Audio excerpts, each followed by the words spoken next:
at the crossroads of history, forged by centuries of conflict, is a place once believed to be the center of the world.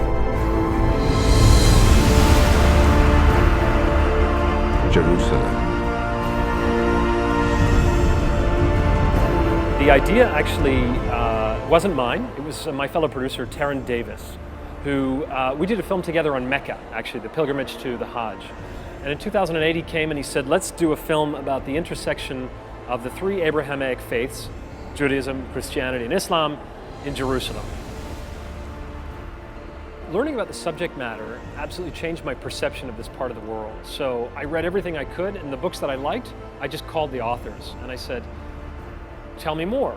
And they would say, well, you got to stay at this hotel, or I have a friend who lives down on this street, and go and have coffee with him, and he'll tell you more. And it became like this onion that would open. The story was we were going to tell Jerusalem from 4 different perspectives: Jewish, Christian, Muslim, and secular. And so right away people were sort of intrigued, and they would open doors and they would say, okay, tell me more. And then I would have to prove it to them that they were going to do this in a sort of balanced way, unbiased, because everyone's used to, they say, well, who's Jerusalem? You know, what's your bias? Where are you coming from? Who's funding this movie?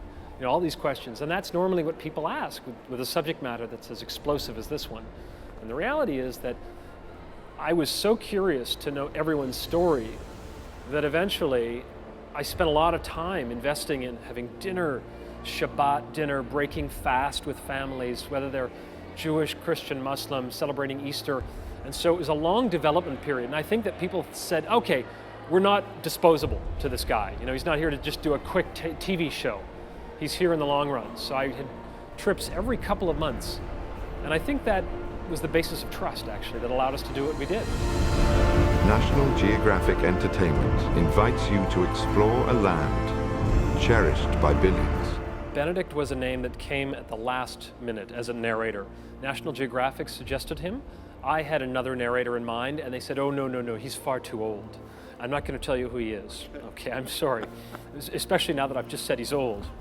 But they wanted someone who was younger, someone who would appeal to a younger contingent. So I watched Sherlock, and I loved it. I thought he had an amazing voice, and said, let's do it. Let's ask his agent. And you know, Benedict is busier than Satan these days. I mean, he's absolutely ubiquitous. He's in everything. And so we thought, no way, you know, he'll never do it. Sure enough, he said, well, I'm wrapping Sherlock at 6 in the morning. I can be there at 9. So I flew to London, and I actually just finished working all night with a composer, trying to rework the music and everything. And we got there, I was typing the script, like some of the final lines, in the taxi on the way to the studio, because we had to meet Benedict's availability. And we were just getting a couple of the lines right. Anyhow, we got to the studio, and Benedict shows up, disarms us completely. He's got notes on the script. I've worked with many celebrities on these films before, narrating these films. They come in and say, well, what's this all about, you know? What did my agent get me into this time? And in this case, Benedict had prepared, he'd watched it. He insisted on actually doing his lines to the music and effects. And we really got into an amazing discussion. He said, why didn't I learn this at school? Why didn't I know any of this stuff? You're telling me the Virgin Mary is mentioned in the Quran? What? Jesus is venerated as a prophet in Islam? I didn't know any of this. Abraham, Isaac, Ishmael, you know, all of these stories. And he was saying, why did I just get the simple dogma, you know? And so he said, well, when do I get to go to Jerusalem? So it's nice to have a celebrity who's really engaged in the subject matter as well. And I think he did a fantastic job. In fact, I've had the experience where a lot of narrators come in and they think, okay, it's IMAX, I have to go big. But the truth is, as a narrator, less is more. As Benedict understood that right away. You know, he toned it down, he could be quiet, he could intrigue you, could bring you into the subject matter, tell you a mystery. And that's what was perfect.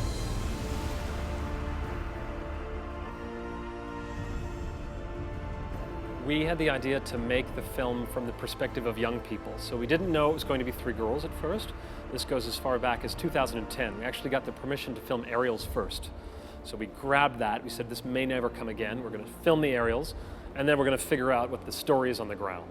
And so we started to interview young people of each faith. And so we started, the age was around 11 to 21. So it was fairly broad. And I must have interviewed 100 Jews, 100 Christians, and 100 Muslims. And funnily enough, we found that girls aged 15 to 18, so 18 being the beginning of military service, which makes things very awkward, in terms of that age group and their availability, was kind of a sweet spot for us. And the girls tend to be, at that age, extremely articulate. They have a good sense of themselves, of their past, and even of their future. And so it wasn't something that we did deliberately, but as we began to move on, we realized how unique would that be? Because most of the stories I've heard in Jerusalem and I've seen are very male-oriented. It tends to be a male-dominated society, certainly.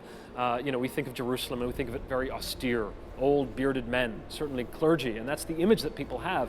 And we really wanted to shake that up because Jerusalem is so much more. There are women and children running the streets, but they don't get on camera. They're not visible in that way. And they're such an essential part of the city. So once we cast, I think we cast the Christian first, and then quickly we found this Muslim girl who had green eyes and fair skin, and she was, only wore hijab, the headscarf to go into mosque, and so she challenged my assumptions of what a Sunni Palestinian Muslim was. And then we found the Jewish girl who was sort of dark-skinned, Tunisian, Polish, and it became apparent that we had a narrative about three girls, and then our archaeologist was a woman as well. So it was kind of perfect. And then Benedict Cumberbatch was this counterpoint to these four female voices. And I find it delightful, actually. The subject matter of Jerusalem is so expansive. So if you tell it in a linear way, and you start 5,000 years ago, Neolithic inhabitants and so forth, by the time you hit the Crusades, you're out of breath. I mean, it's absolutely exhausting. And so we needed to find a way in 45 minutes for a general public, we're talking about children, families, school groups, to simplify the story and find a synthesis. And so the Rock is the obvious starting place. It was the center of pagan tradition there. And this was something that was pretty revelatory for me, the center of Jewish worship, of ancient Israelite culture, of today of Islamic veneration as well. So, and it's something that's very important in Christian tradition too. So it's amazing that all of these narratives go back to the same rock. And for me, that's really what it's about. I remember someone early in the process said, well, Jerusalem is really the story of two rocks. And I said, well, how's that? And they said, well, there's the foundation stone, the stone of sacrifice, where if you're Jewish, you believe that Abraham brought Isaac, prepared him for sacrifice. If you're Muslim, you believe that Ibrahim brought Ishmael for sacrifice. Now, what the Christians did, of course, was they shifted the center of the world, the center of the universe, a few hundred meters to the west, to another rock, which was what was left of this ancient quarry, the rock of Golgotha. And when the Muslims arrived, they just brought it back. So it's a kind of very simple way to tell the story of Jerusalem through these two stones.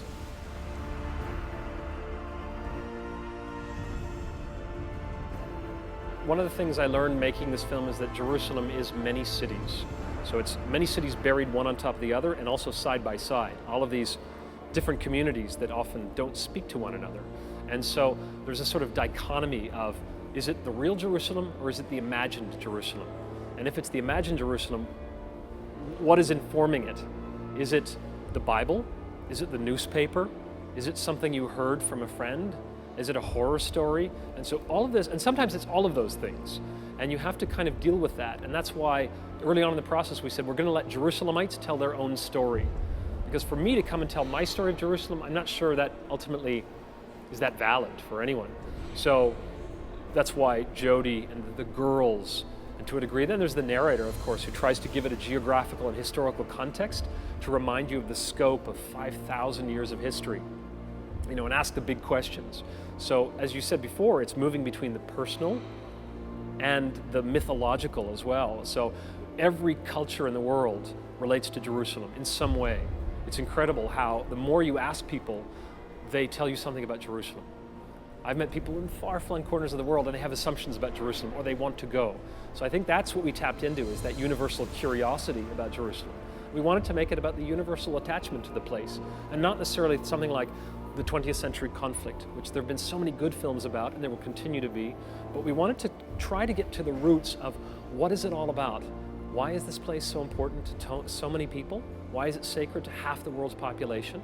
Why is it the most fought over piece of land in history? Get people thinking about the big questions. We can't answer them in 45 minutes, but if you get people thinking and you tease those out, then people are forced to dialogue with themselves about their Jerusalem, their assumed Jerusalem and the real place. And I still have that dialogue for myself.